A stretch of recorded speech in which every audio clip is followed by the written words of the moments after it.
Balayya dictator సంక్రాంతికి release కాబోతుంది. తారక్ నాన్నకు ప్రేమతో కూడా సంక్రాంతికి వస్తుంది. పెద్ద పండక్కి బాబాయ్ అబ్బాయి బాక్సాఫీస్ బరిలో పందెం పుంజల్లో నిలవబోతున్నారు. ఈ నందమూరి హీరోల పోటీతో సంక్రాంతి సీజన్ బాగా వేడెక్కింది.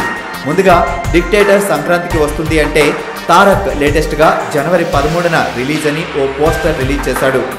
అది కాక చెన్నైలో తమన్ స్టూడియో మునిగిపోవడం వల్ల పోస్ట్ ప్రొడక్షన్ పనులు లేట్ అవుతుండడంతో డిక్టేటర్ సంక్రాంతి రేస్ నుండి తప్పుకుందని టాక్ రావడం, తారక్ డేట్ అనౌన్స్ చేయడం వంటి పరిణామాలతో డిక్టేటర్ యూనిట్ అలర్ట్ అయింది.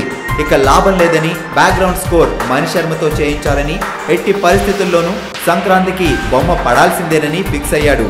మణి ఆల్రెడీ రీరికార్డింగ్ మొదలెట్టేశాడు.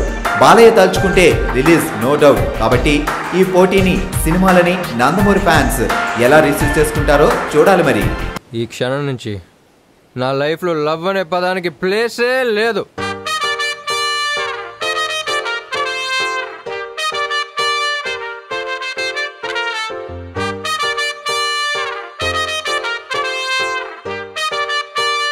అందరిలాగే శైలి కూడా సారీ చెప్తుంది అనుకున్నాను, కానీ I love you. But I'm not in love with you.